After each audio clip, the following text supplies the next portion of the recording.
Bueno, como les dije, queridas amigas, compañeras, bienvenidas. Estamos en este momento haciendo una reunión celebrando el Día de la Mujer en el mes de marzo y también el mes de la mujer. Y bueno, no podíamos nosotros no tocar este tema entre todas. Y para eso tenemos la presencia de la licenciada Julie Zabaleta, especialista en todos estos temas de la mujer, pero muy a fondo. Después les voy a citar algunos de aspectos de su formación y de su trabajo impresionantes, 3 hojas de currículum, para hacer, si me permitís, un resumen. Vamos a comenzar entonces. Antes de eso, tenemos la presencia de 2 personas que están viniendo de CEPRODI. Como ustedes ya saben, porque nos hemos comunicado, estuvimos haciendo una visita allí a la sede de CEPRODI y nos quedamos realmente encantadas de la labor que realizan. Pensamos seguir todo el año en contacto con ellos y haciendo cosas a favor de esa institución. Gracias por venir, estaremos en contacto. Bueno, entonces estamos prontas y le damos la palabra a Julie, que nos va a hablar sobre el tema género, seguridad y vida cotidiana. Y algo que me olvidé decir, pero Nadine, como no ven, no está acá presente con nosotras. Ella está en Buenos Aires realizando otras actividades referentes a su profesión y a todo lo que ella trabaja. Así que le deseamos desde acá un saludo muy lindo, muy afectuoso. Por eso estamos acá sustituyendo un poquito. Bueno, ahora sí, entonces, Julie, adelante.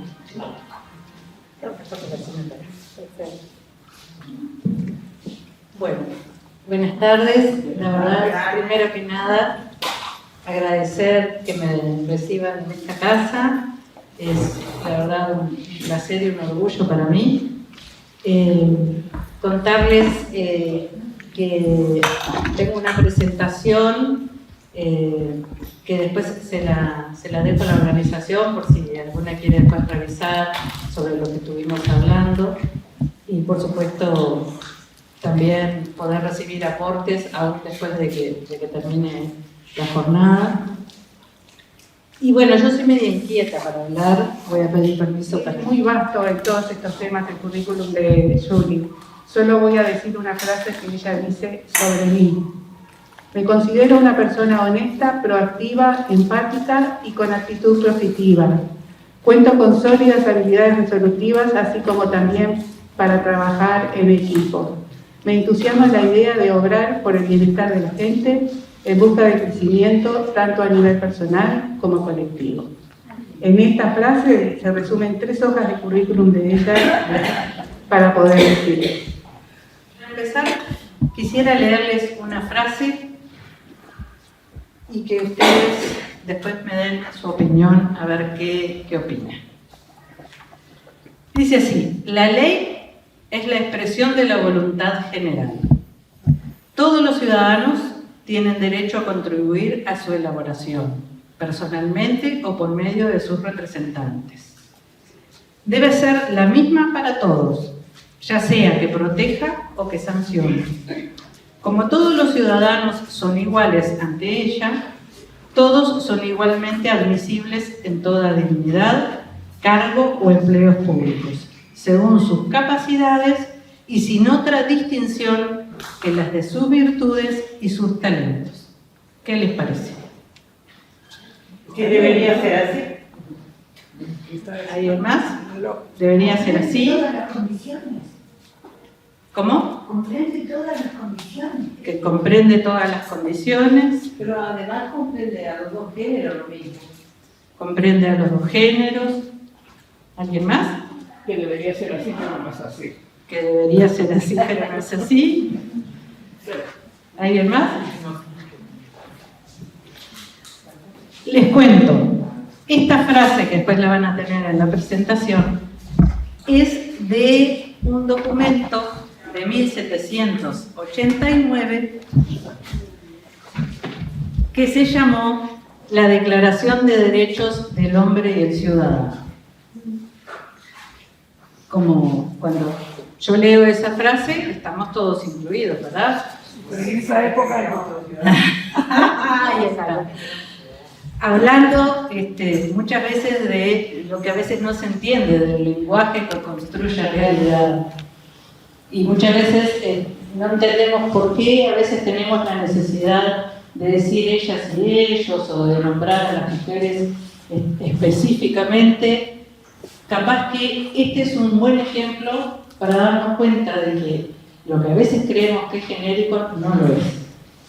Esta Declaración de los Derechos del Hombre y del Ciudadano fue tomada por una mujer revolucionaria que participó en la Revolución Francesa, y ella tuvo el tupé de redactar palabra por palabra aquella Declaración del Hombre y del Ciudadano, y le llamó Declaración de Derechos de la Mujer y la Ciudadana.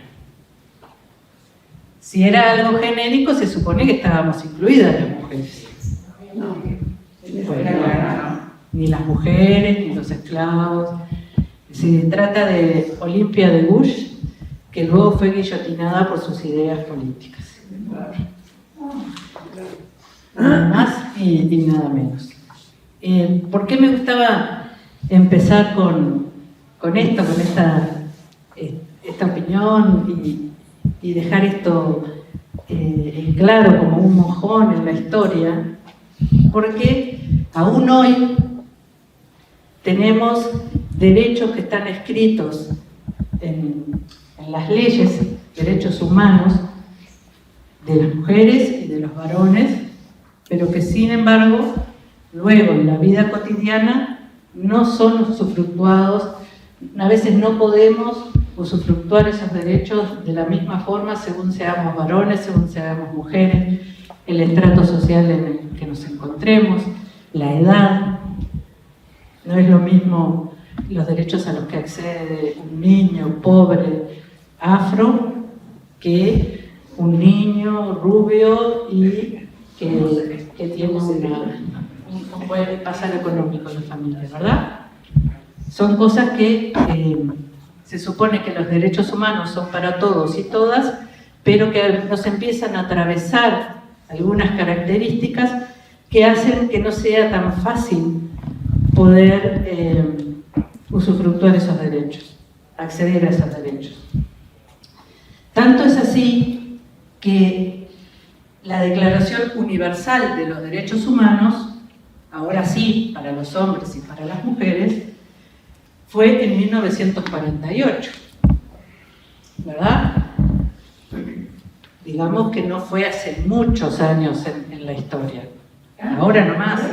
Tanto después que esa declaración. Sí, tanto después. Recién nos incluyen en 1948. En el Uruguay estamos hablando, ¿no? No, a nivel mundial. Sí. La proclama de la Asamblea General de las Naciones Unidas en París el 10 de diciembre de 1948 como un estándar común de logros para los pueblos y todas las naciones. En 1948. ¿Qué atraso dice la compañera? Pero ¿saben qué? En 1979, o sea, cuando yo tenía 6 años, fue necesaria otra Asamblea General de las Naciones Unidas para hablar justamente de la Carta Internacional de Derechos Humanos para las Mujeres. Porque en 1979 todavía no quedaba claro que las mujeres teníamos derechos humanos. Claro, hoy en 2022, quienes ya hemos nacido o que ya estamos disfrutando de determinados derechos, nos parece que decir derechos humanos de las mujeres es una redundancia, o hablar de ellas y ellos es una inflación del lenguaje. Muchas veces las críticas que se le hace al lenguaje inclusivo tienen que ver con que ¿Para qué vamos a distorsionar el idioma español? ¿Para qué vamos a hablar más palabras de las que se deberían? Si cuando decimos todos, todos estamos incluidos. Pero basta no solamente estos hechos que les acabo de nombrar, sino la vida cotidiana. ¿Y qué entienden ustedes por vida cotidiana? Bien fácil. Lo que hacemos todos los días. Que por lo general, de acuerdo a la edad, a la sociedad en la que estamos, coincidimos en muchas cosas, ¿no? Levantarnos, lavarnos los dientes, tomarnos, perdón, desayunar. Yo siempre me lo salteo, por eso me lo olvidaba. Desayunar, ir a trabajar, ir a estudiar. Y nos vamos cruzando con personas y vamos viviendo cosas que hacen a nuestra vida cotidiana. Y en esa vida cotidiana, una de las cosas que vamos a ver es estas diferencias que yo les decía, lo que refiere a poder realmente ejercer nuestros derechos. Yo tengo 49 años y recuerdo que cuando era más chica y buscaba trabajo, yo veía un cartel que decía cadete y yo decía, bueno, pero cadete debe ser para mujeres y varones. No, cadete varón. Entonces fue necesario hablar de cadeta. Aunque a la gente le sonara feo, si querías contratar a una mujer para la cadetería, tenías que ponerlo explícitamente, pues las mujeres ya no nos presentábamos. Ni hablar cuando hablábamos de gerente. ¿A alguien se le hubiese ocurrido que se había llamado de gerente hace 20 años atrás? Íbamos a ir mujeres a presentarnos. Y hoy nos parece natural que haya una gerenta, pero sin embargo todavía existen las resistencias de llamarle gerenta, porque el E del idioma español nos incluye, no nos incluye. Tenemos que dejarlo claro, no solo para esto que le decía de los llamados, sino para visibilizar. El lenguaje inclusivo se usa para visibilizar cuestiones que antes eran diferentes y que ahora queremos mostrar que han habido cambios. Cuando digo gerenta, cuando digo presidenta, es un mensaje sobre todo para aquellas niñas que tienen que aprender a identificarse, tienen que saber que puede existir una presidenta, que puede existir una gerenta, una cadeta. Es muy importante nombrar esos avances o nombrar esos lugares que queremos conquistar. Porque el tema, así como les mostraba lo que ha pasado en la historia, que en 1789 una mujer se atrevió a decir, bueno, si somos todos, vamos a poner los mismos derechos para la mujer, y lo redactó así. Lo mismo que pasó en esa época tiene que ver con lo que pasa hoy, que conquistamos derechos, que si bien los derechos humanos son para todos y todas, a las mujeres siempre nos ha costado que se nos reconozcan, entonces por eso hablamos de conquista de derechos, porque no están dados naturalmente. Siempre ha tenido que haber una lucha antes. Las sufragistas en su momento. Les recomiendo la película, que está muy buena y que sobre todo explica también, me gustan mucho las sufragistas como ejemplo de lo que son las marchas, que a veces en una marcha multitudinaria nos fijamos en lo que hacen algunas porque ensucian una pared, porque hacen algún disturbio, y nos olvidamos del grueso de la marcha, que somos montones de mujeres marchando pacíficamente y que a veces se desdibuja esa lucha por algo que sucedió negativo. Que no digo que hay que aplaudir, pero recordemos que ninguna conquista se dio calladitas y quietitas. si bien ahora hay cosas que ya están conquistadas, hay que mantenerlas. Y como en todo movimiento, siempre hay extremos. Las que están muy quietas y muy cómodas, las otras que son más rebeldes y que justamente interpelan a las que ya están quietas, y después en el medio está esa puja entre quedarnos quietas y mover y romper todo. Es algo natural a las personas que existan justamente en todos los movimientos los extremos. Lo que tenemos que buscar es el equilibrio, y a veces está bien romper el equilibrio también. Si no hubiesen existido mujeres que rompieron el equilibrio en su momento, hoy no estaríamos hablando de lo que estamos hablando. Después, hablábamos de que la vida cotidiana es esto que hacemos todos los días, y que por eso las vacaciones o las licencias son distintas, no tienen que ver con lo cotidiano, hasta que esas vacaciones se nos prolongan y pasan un poco, nos pasamos a acostumbrar y ya pasa a ser parte de la vida cotidiana. Pero en esa vida cotidiana tenemos que lidiar todo el tiempo con una lucha de poder que hay entre quienes pueden ejercer sus derechos y quienes todavía les cuesta. No porque no esté escrito en la ley, sino por estas limitaciones que les decía, que tenemos todos el derecho de tener nuestra vivienda propia, ¿no? Ahora, ¿realmente podemos decir que todas las personas tienen las condiciones reales de acceder a la vivienda propia?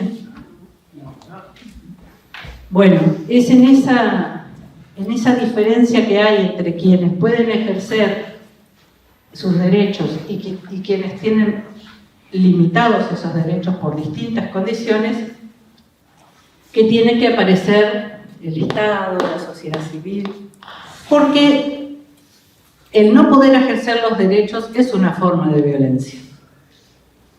Entonces es por eso que tienen que existir otros instrumentos que hagan que quienes no están pudiendo usufructuar los derechos puedan por lo menos irse acercando a lo que sería el ideal.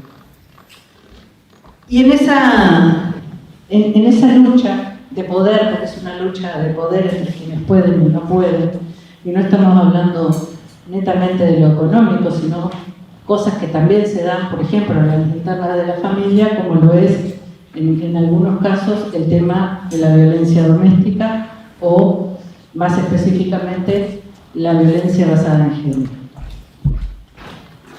Ahí, en esa lucha por usufructuar los derechos, es que aparece también el tema de la seguridad. ¿En qué se relaciona? ¿En qué piensan que se relaciona el tema de derechos, vida cotidiana y seguridad? En lo que vivan ustedes cada día, ¿en qué les parece? Bueno, no es lo mismo ser una mujer y salir de noche que ser un hombre y salir de noche, solo, por ejemplo. Esa es una muy buena. No es lo mismo ser un varón y salir de noche que una mujer y salir de noche.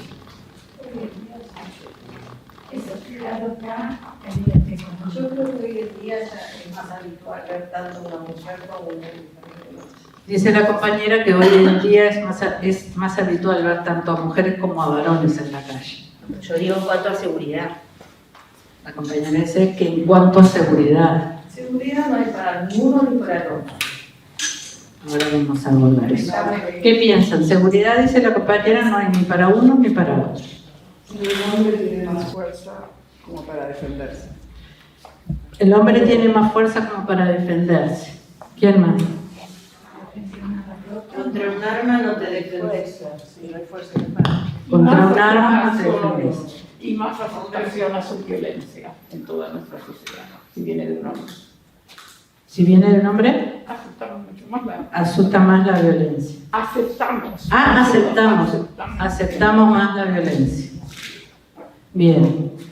Hay distintas violencias. Hay violencia Por en supuesto. palabras, hay violencia física y hay violencia también en otros órdenes, ¿no? Hay distintos tipos de violencia, de palabra, física. Bueno, También hay digamos, hay que ver las edades.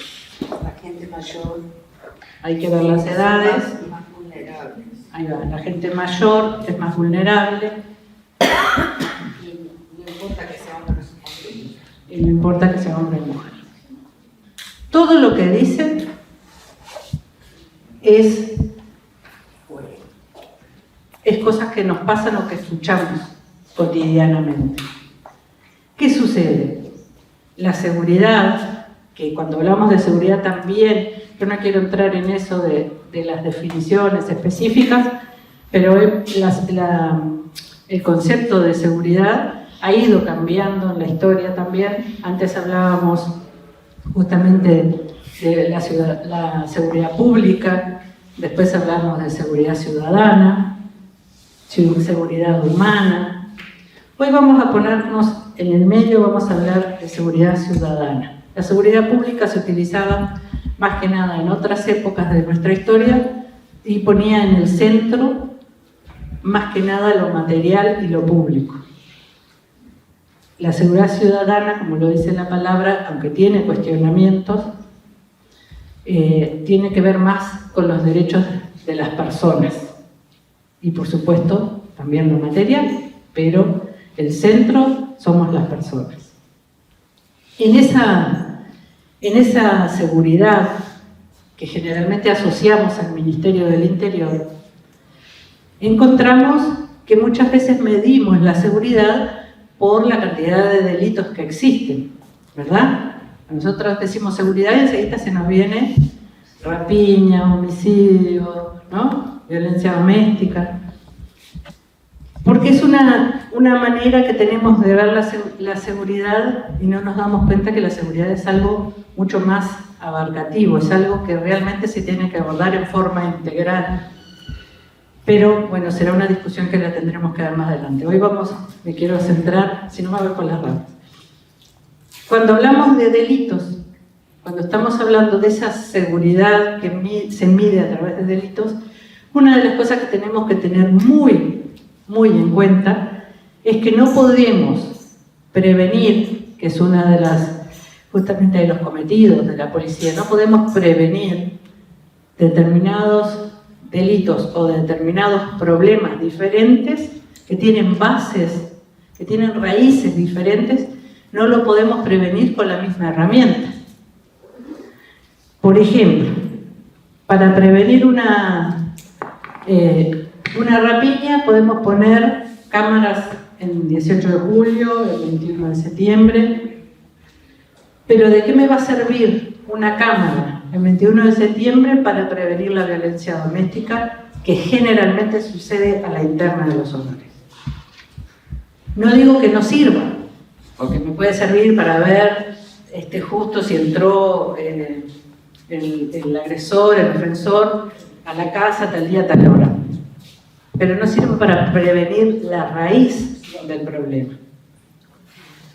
Es por eso que hablamos de género. Una de las cosas que tenemos que identificar primero y muy básicamente es la diferencia entre el sexo y el género. El sexo, yo les voy a hablar así en criollo, porque sé que hay distintos niveles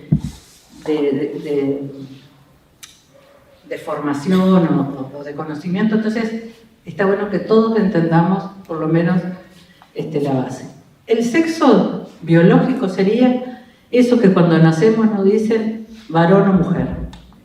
Por supuesto que no, ni hablar que no se acaba en varón y mujer, hay intersexuales, bueno, pero Vamos a quedarnos con eso para no complicar. Varón o mujer, ese es el sexo. Ahora, ¿qué pasa con el género?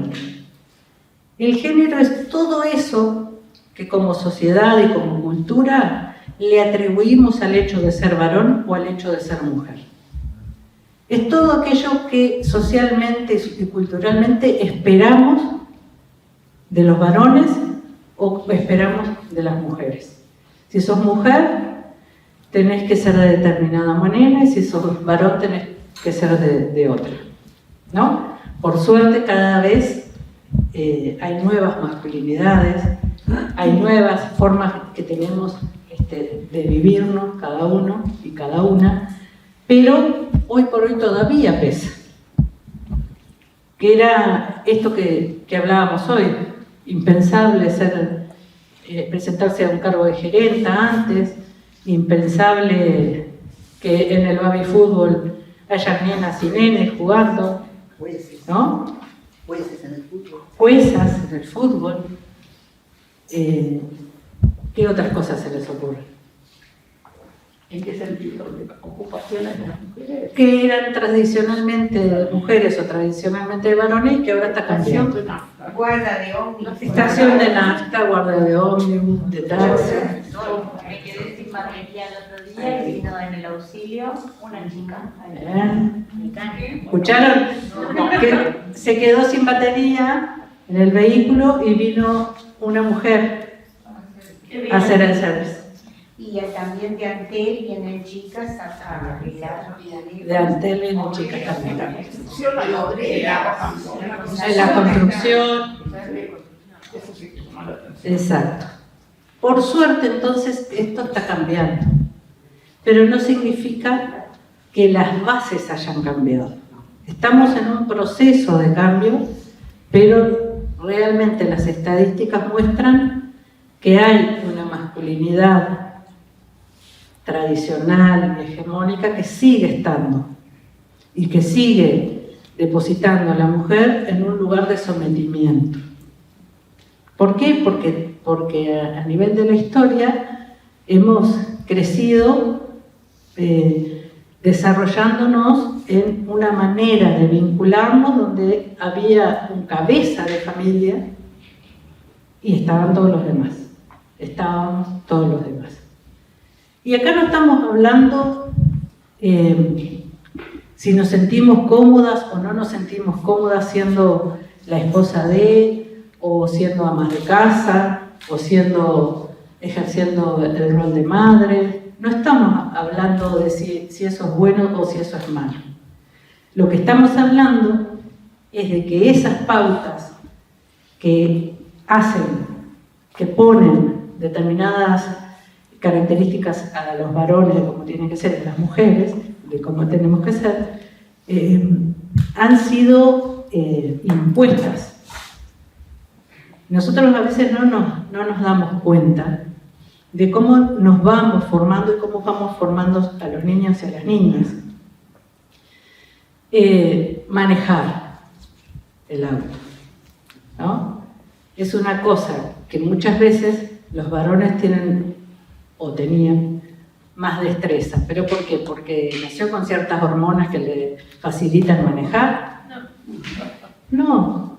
Primero porque desde chicos los estamos motivando a conocer de autos, le compramos un autito, juegan a manejar, y a las niñas, ¿por qué los varones tienen tanta dificultad de que, ay no, es muy chiquitito, me da cosa agarrarlo cuando son bebés? ¿No? Esto está cambiando, no estamos generalizando, va cambiando, pero no me digan que ustedes no han escuchado que los varones dicen, ay no, yo no me animo, es muy chiquito. Es por las hormonas que tenemos las mujeres, el instinto, claro.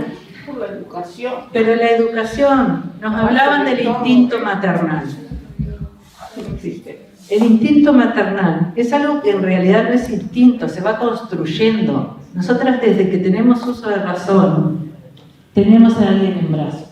La muñequita, el perrito, ¿no? imitamos a mamá, y mamá hace las cosas de la casa.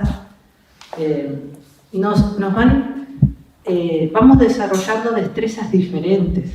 Ustedes ven a los niños y las niñas en el jardín, y se comportan diferentes. Los varones son expansivos. Ustedes, cuando toman a una niña en brazos o cuando toman a un varón, si ustedes observan, no se los trata igual. A los varones le hacemos bromas así, de que los agredimos, de que jugamos. Y con las niñas una delicadeza, qué divino pelo, qué amorcita, ¿no? Entonces, esto que a veces decimos, que es natural, que siempre fue así, a ver, si rascamos un poquito, vemos que en realidad nos vamos moldeando. Por supuesto, no está mal. Que así es como yo arrancaba, aclarando, que no estamos hablando de que esté mal, o no está mal que yo quiera ponerme pollera, de que quiera maquillarme, de que quiera estar de taco de aguja. No está mal. Lo que nos hace ver justamente la perspectiva de género es darnos cuenta de que en realidad todo eso lo hemos desarrollado en cierta sociedad y en cierta cultura.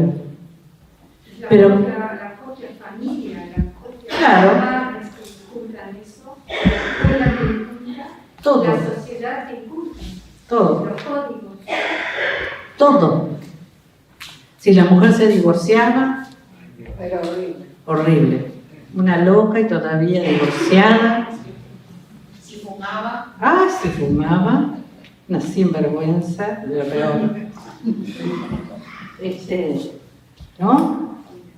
Por algo, nunca se pusieron a pensar por qué a las trabajadoras sexuales, que se llaman ahora trabajadoras sexuales, le llamaban mujer de la calle.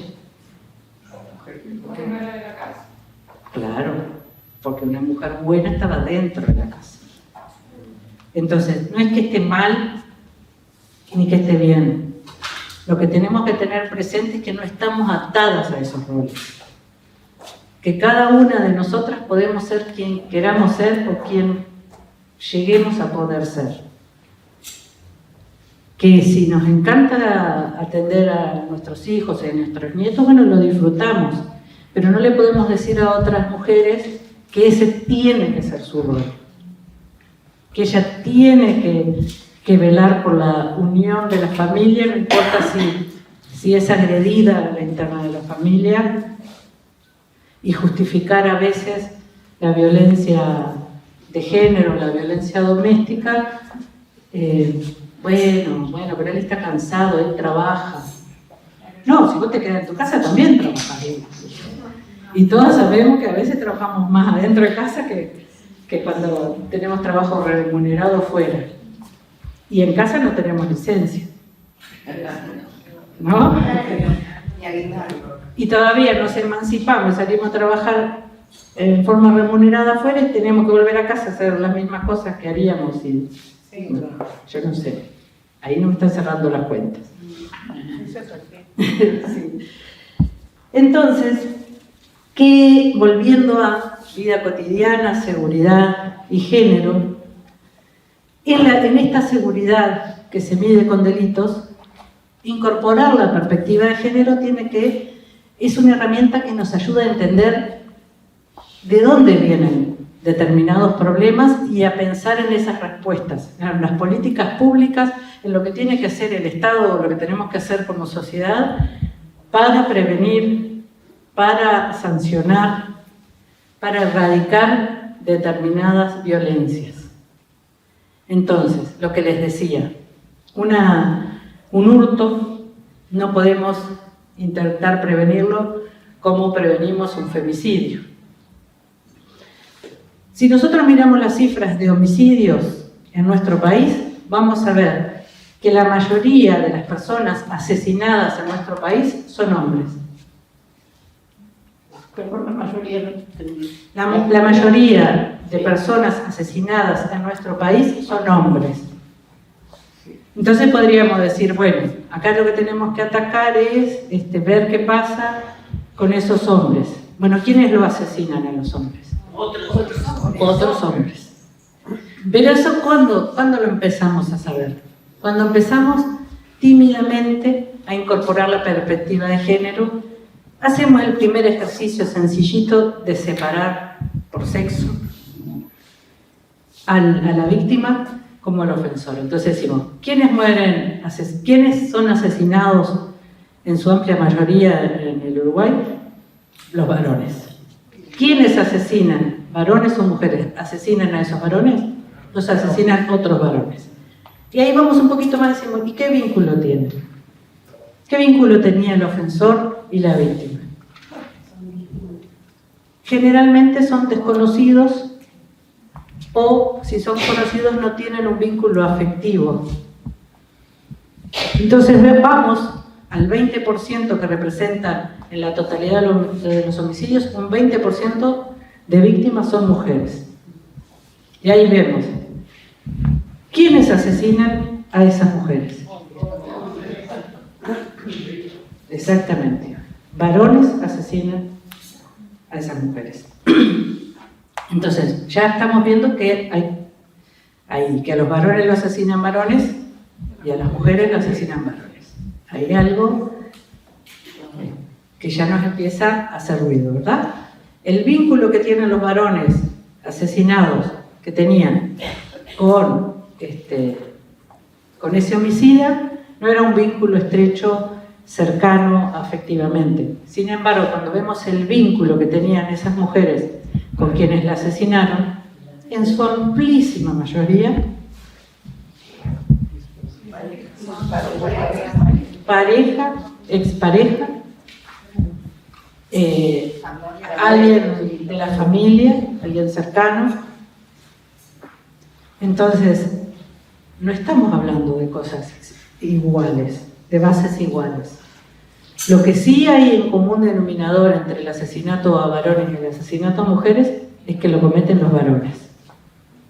Y ahí es cuando empezamos a poder estudiar aquello de las masculinidades.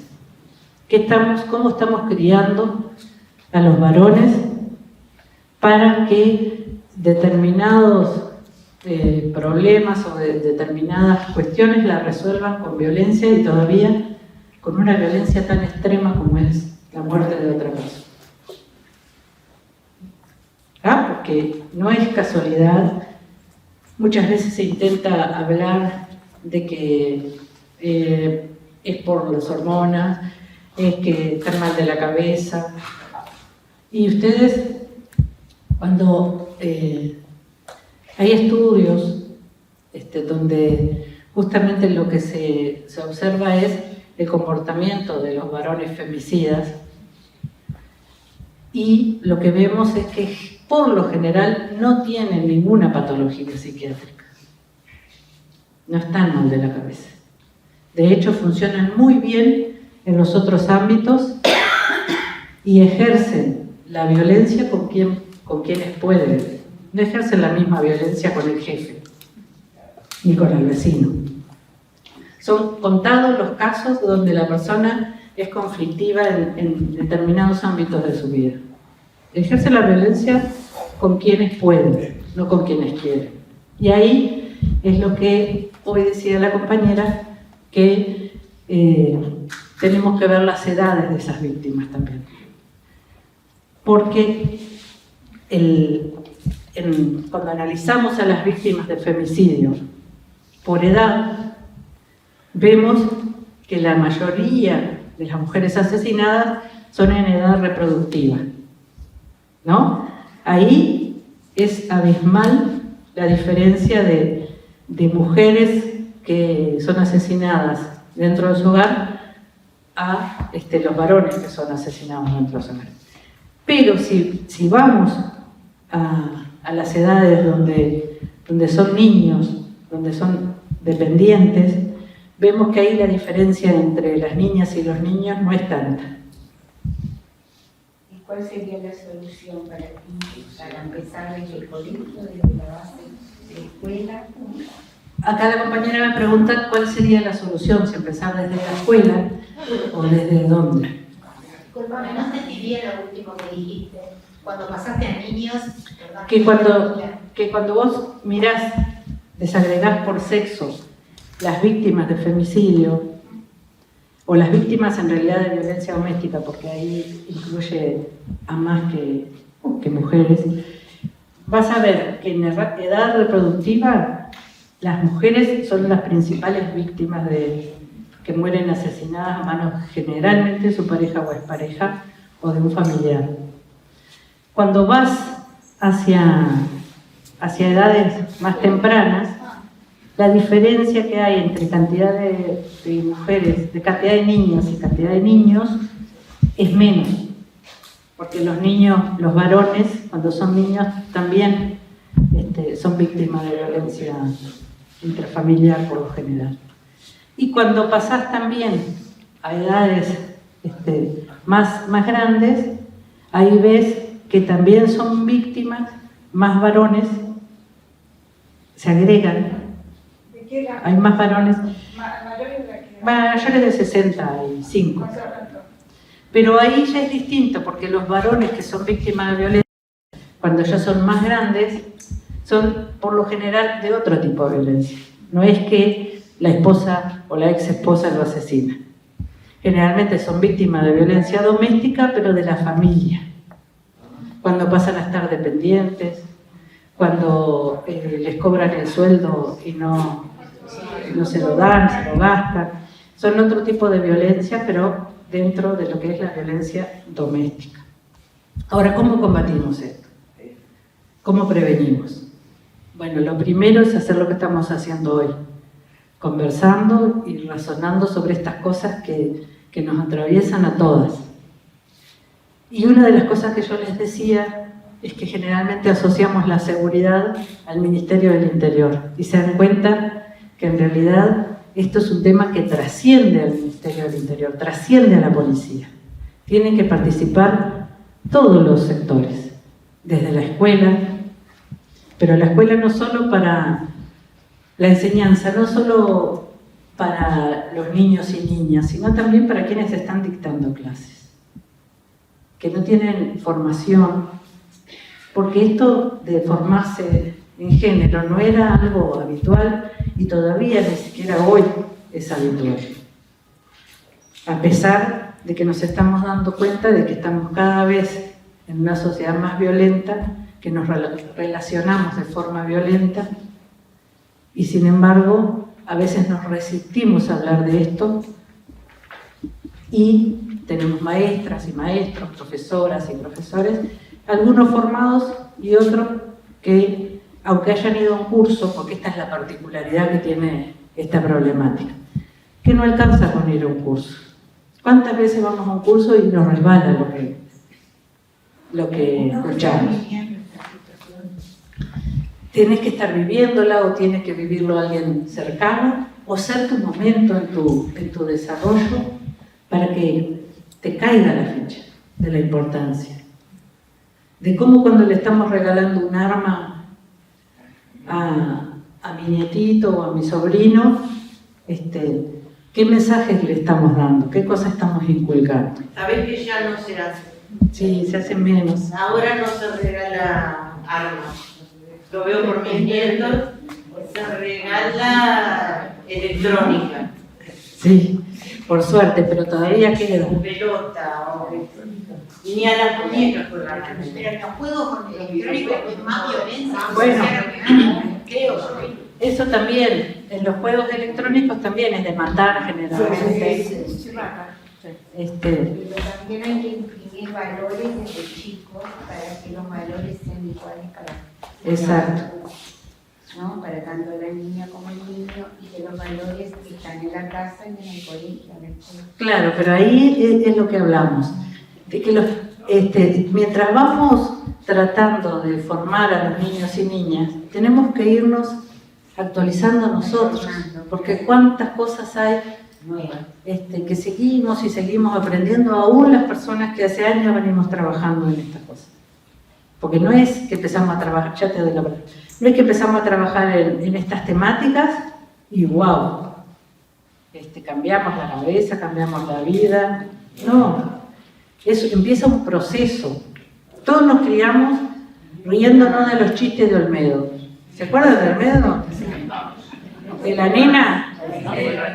Me moría de la risa, era fans de Olmedo cuando era adolescente.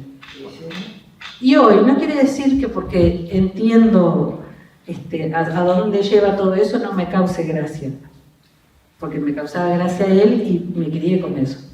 La diferencia es que ahora lo puedo problematizar. Puedo darme cuenta de que si me río es porque me crié en eso, pero ya cada vez me causa menos gracia y ya no lo compartiría con otras personas.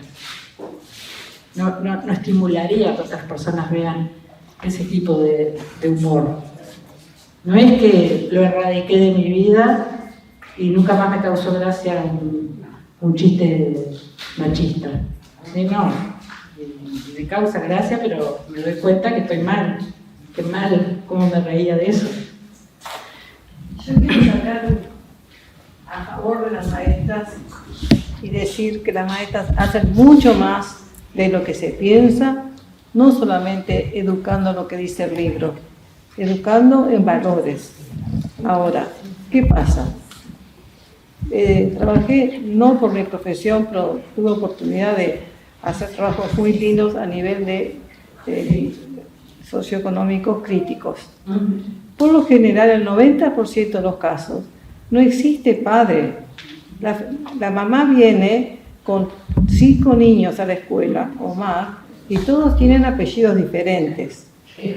O sea que el núcleo familiar, lamentablemente, en este país por lo menos, es el que conozco, o mi Montevideo, que es el que conozco, no puedo hablar del interior tampoco, ahí no hay un referente paterno, es la madre que lucha con todo. Y las maestras, desde su lugar, hacen todo lo posible. Y sí hablan de valores, y sí acompañan a esa madre educando al chico, pero no solamente educando a su marido y restar. Acompañan en todo. Son realmente personas que, si bien es cierto, no hicieron una especialización como está programado ahora en el nuevo proyecto de ley, que por suerte ojalá salga, porque creo que va a ser muy, muy, muy eficaz para las maestras que quieran hacerlo, especializarse más, como decís tú, no simplemente porque les sale, porque las que lo hacen es porque les sale, desde el punto de vista humano, actuar como actúan, pero son excelentísimas y realmente no dan más de lo que están, de lo que están dentro de sus posibilidades, porque ahora son 7 horas de clase en esas escuelas de tiempo completo, tienen más tiempo, pero en 4 horas vienen los niños y es muy reducido el tiempo como para, y todavía decimos después hablar con la mamá para decirle que fulano lo que está pasando y mengana lo que está pasando, o sea que no es que dar la clase y se marchan. Y lo que decía la compañera, del rol importantísimo que tienen las maestras y también los maestros, algunos que conozco, en esto de poder transmitir valores.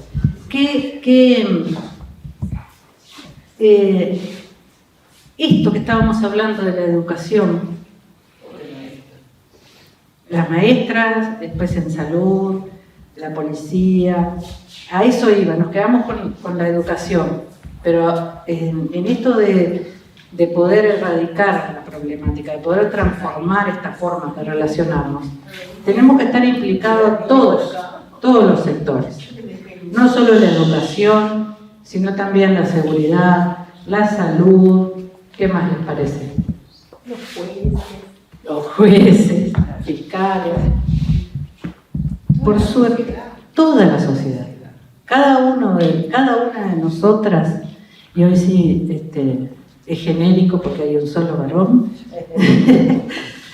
cada una de nosotras podemos hacer mucho en este cambio. Cada cosita que podamos tomar conciencia de que podemos cambiar y lo podemos hacer, nos puede parecer que es un granito de arena. Pero al principio de las leyes, ¿no? De las leyes.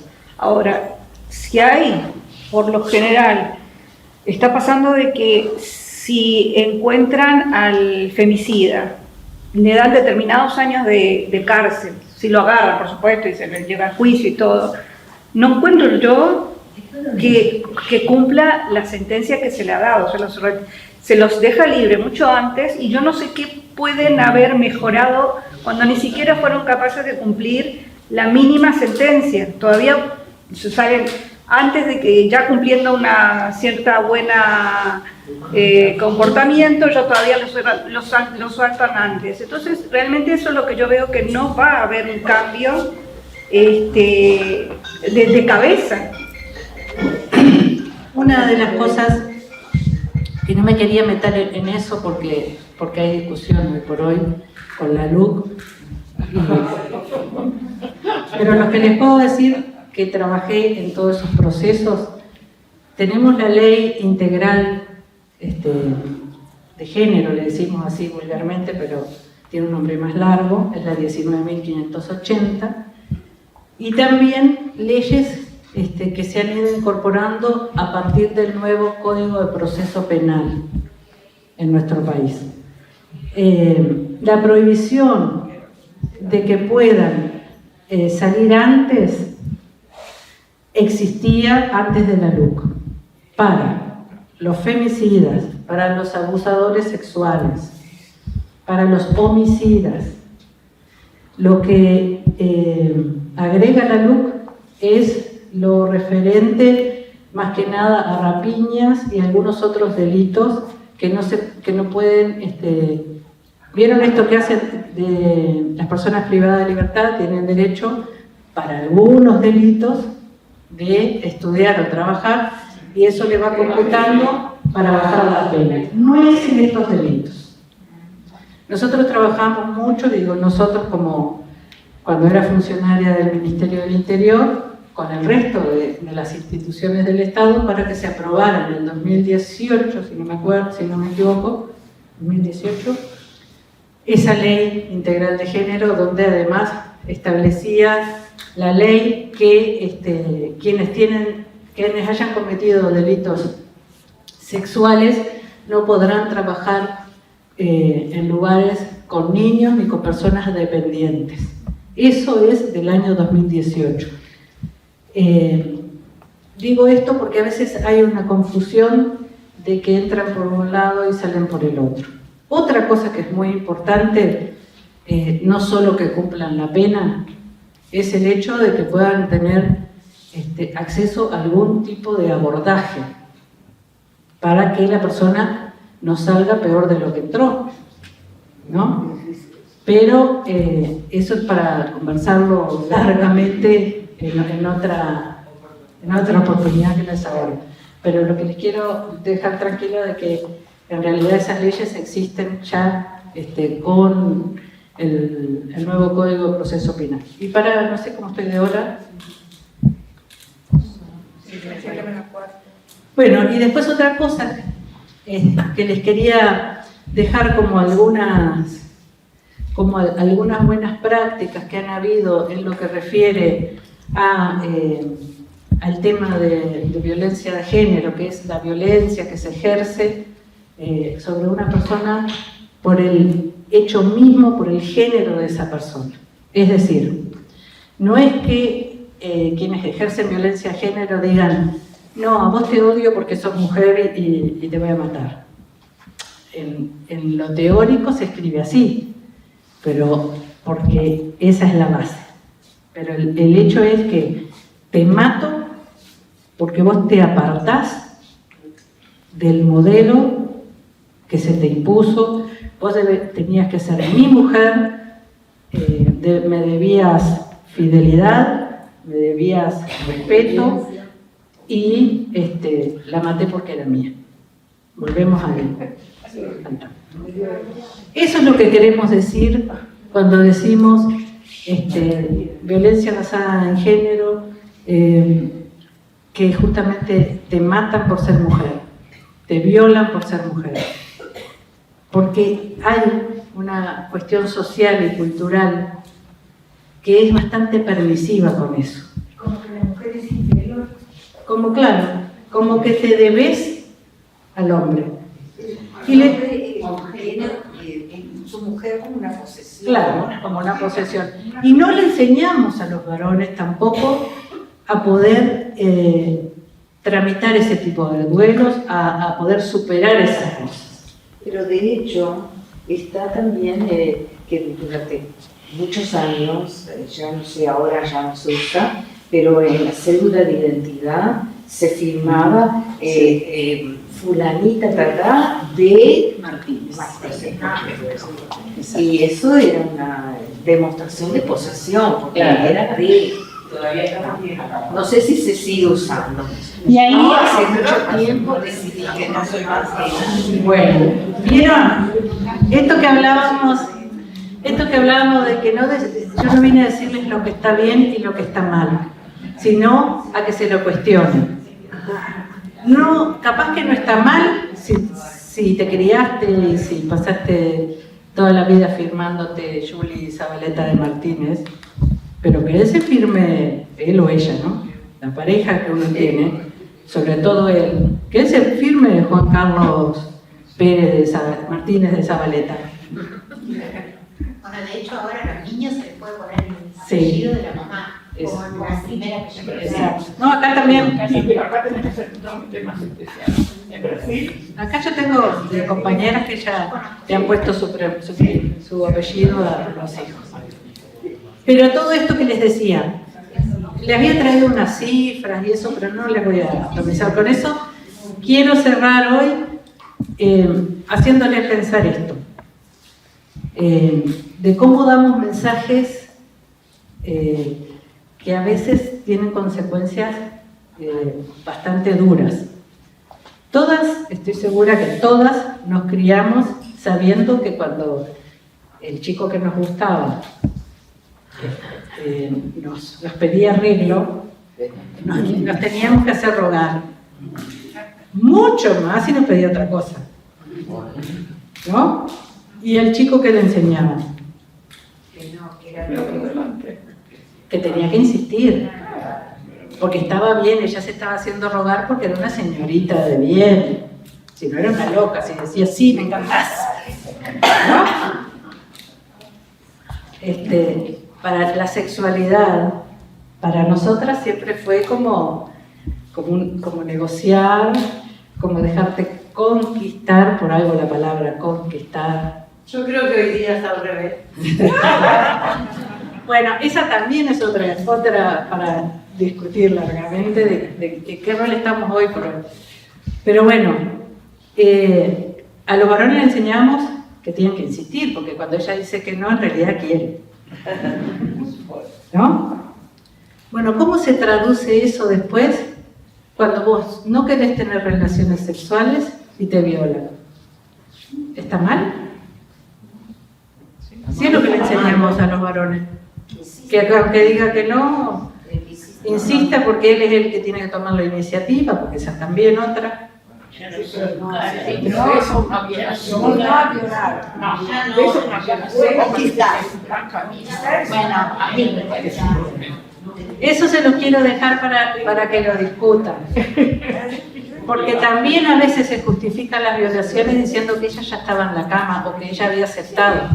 Pero nosotras tenemos derecho, nosotras y los varones y todos tienen derecho a decir que no, aún cuando estábamos casi, o cuando estábamos durante también. Y aún cuando estés casada. Y aún, perdón, cuando Aún cuando estés casada podés decir que no. Ah, sí, claro, sí, yo no. Bueno, exacto. Pero ¿saben cuándo? ¿Saben recién cuándo se toma la violación dentro del matrimonio como lo que es un delito? Así, formalmente, con esta ley que les decía del 2018.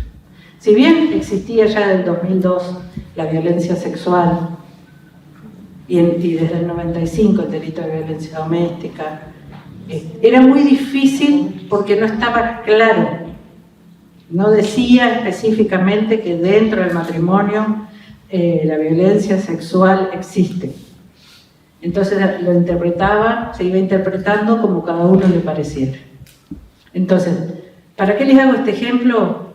Para que veamos cómo algunas cosas de las que tenemos que partir es enseñarle a las niñas a decir sí cuando quieran decir sí y a decir no cuando es no. Y a los varones que sepan que si es sí y si es no. A los dos. Porque lo que estábamos haciendo justamente es una cultura donde le decimos a los varones que esfuercen las cosas, que va a ganar por cansancio y que ella en realidad dice que no, pero en el fondo quiere. Piénsenlo y vean si encuentran otros ejemplos de la vida cotidiana. Muchas gracias.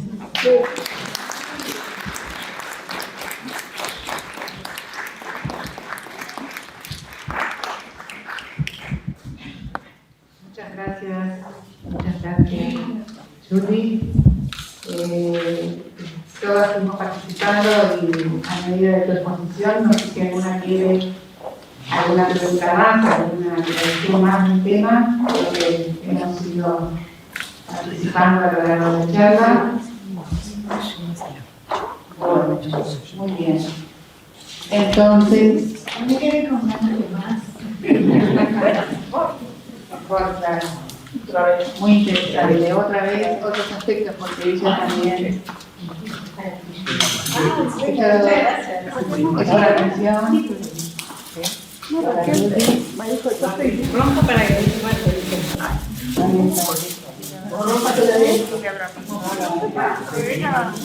que con la madre, a veces con la hija.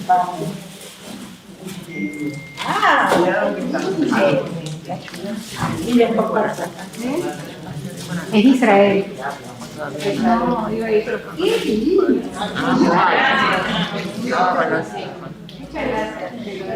todavía tiene que olvidarse de que no